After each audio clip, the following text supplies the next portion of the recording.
Hello, it's Philip Taylor speaking from Richmond Green Chambers in London.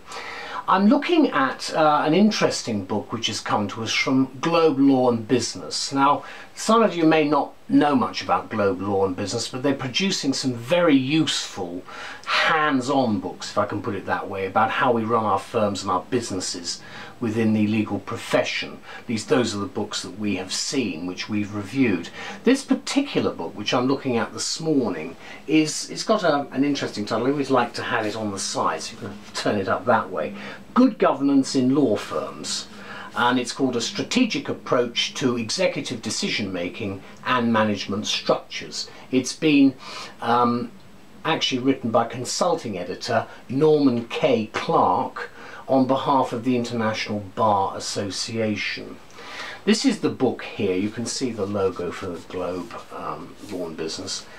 On the back you can see the basic content which is set out, and you've got a standard spine which you can see from there. The book isn't that heavy. It runs to something like about 200 odd pages. Right at the back you have a note of the contributors, the people who've actually written quite a lot of stuff, and they're quite a large number of people who've been involved in this publication. There isn't in fact as such any form of index, but what you do have in the content itself, you have obviously chapter headings. You can see the names of the people who've been involved, and then you have some form of numbering, which is actually quite, again, helpful to try to find things quickly. You also do have some footnoting, which is again useful when you're looking at something or wanting to go to somewhere a little bit more detailed. The front of the book, we'll just get the actual cover itself, is there, very much standard structure. It very much follows the way in which the Globe Law people publish their books. You can see the contents there, and then there's always worthwhile reading about the introduction, and we in fact in our review start off with that. That's Mr. Clark's actual introduction there. So that's the book itself. It's not, as I say, a heavy book, but there's a lot of very useful material in the book. Now, we've written a review, Elizabeth and I have written a review of this, which is on the web and in the journals, and we've given it the title Examining Unified and Integrated Systems of Governance to Help Build Business for Law Firms. The word governance is a very popular term at the moment. It's basically the way we're covering things, how things are being governed, how things are being supervised. Whatever words you want to use, governance is the current in word, but of course it's quite useful because it does give you an idea of what we're talking about. Now, we start the review by a quote from the beginning of the introduction. Are we living in the twilight of the law firm? Now that's a somewhat alarming query posed right at the beginning by Norman K. Clark, who's, as I say, the consulting editor and the guiding hand behind this thoughtfully compiled work of reference on law firm management. And whilst we're looking probably specifically at solicitors' firms, perhaps, it does of course cover sets of chambers and so forth. So it's a fairly wide area, remit if you like. It's been published, as I say, by Globe Law and Business in association with the International Bar Association, and the book's actually a compendium of expert business consultancy targeted specifically at law firms. And we're getting quite a bit of this now from the Law Society, Wilmington, a whole range of other people, where we're getting consultancy information which is becoming much more readily available to us as lawyers running a business. And I think that's extremely helpful for us to know about. I think one of the difficulties is we all probably think we know how to do it, but at the end of the day you always need a little bit of extra help and support, and that's what you're getting here. The dozen contributors, they're all mentioned at the back of the book, many of whom manage law firms themselves, speak collectively with the voice of experience. Their advice, fortunately, is not particularly abstruse or technical, but rather is based on the principles of best practice informed and driven by rigorous analysis of current business trends and just plain common sense. Obviously best practice being very much the current, again, in phrase if you like, but we are always looking for the best way to do our business, so we've got some sort of names and phrases we can use. Typical of the expert panel that I've mentioned at the back is Stephen Revel, who's a partner of Freshfields, Bruckhaus Derringer's corporate practice based in Singapore and Hong Kong. He's active in the International Bar Association. He's on the advisory board as a member of that organisation's law firm management committee, and has taken on board a number of other prominent roles. And indeed, editor Norman Clark, who's a former trial lawyer and management principal of a legal management consultancy, is also a former chairman of the IBA's law firm management committee. So you've got a little group there that have got a lot of expertise which they're sharing with us, which I think is very helpful.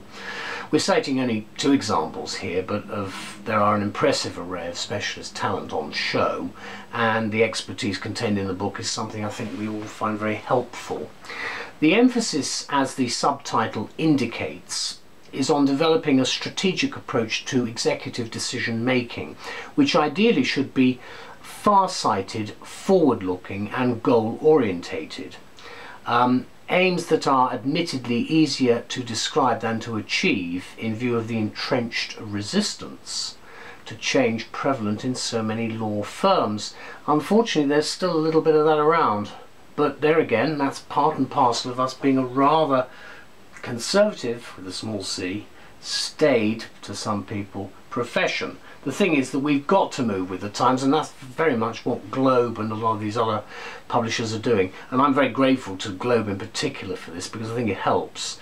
However, as I've said, these and other challenges which we've identified here are discussed in detail throughout the various chapters in the book, with the obvious aim of assisting managing partners to implement workable strategies for future growth, because at the end of the day you want your business to expand, and you actually want to keep your current following, and you want to get more people in, so you can, and more clients in, so you can see what it's after.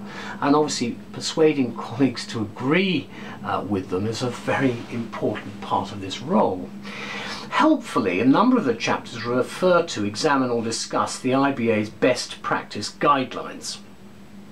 Good governance, says the IBA, in effect, can be a unifying, integrating and coordinating system that allows partners to carry out their responsibilities as owners of the business and leaders of the professional practice. And of course that probably seems to be common sense, but it's a very useful statement. Let me say, therefore, to conclude, we started with a quote: "Is the twilight of the law firm therefore a certainty?" Well, not really. If firms can overcome an often commonplace suspicion of modernising trends and evolve new business models, well, it's not going to go that way, is it, if you think about it? And let's not forget ABSs, those alternative business structures aimed at encouraging and driving forward business growth and profitability. Now, I know there's a lot of controversy perhaps about ABSs. It could well be the way forward, I have no idea. I think it's worth giving a whirl though, and we'll see how things develop. I believe with the changing way in which we do business, it may well be that this is the way we must look ahead, but who knows.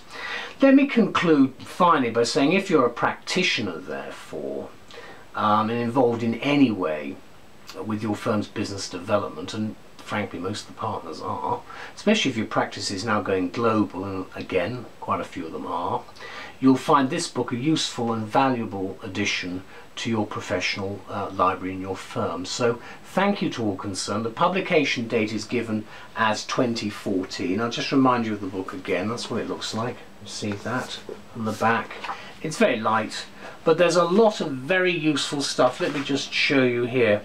You've got some quite useful things. You probably can't really see them, but there's some slightly shaded areas which try to point out and give, through anecdotal evidence of various other things, certain sort of commentaries in areas where you might find it very helpful. Just have a bit of guidance. That's really why this sort of thing is really on the sort of consultancy, if I can do it that way, consultancy level.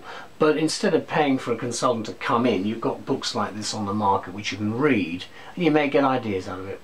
I'd like to thank Globe Law anyway for sending this book to us, and I'd like to say it's an extremely useful book and has given me, and I think a lot of other people, a great deal of thoughtful consideration of where we're going. So thank you all very much. Bye bye.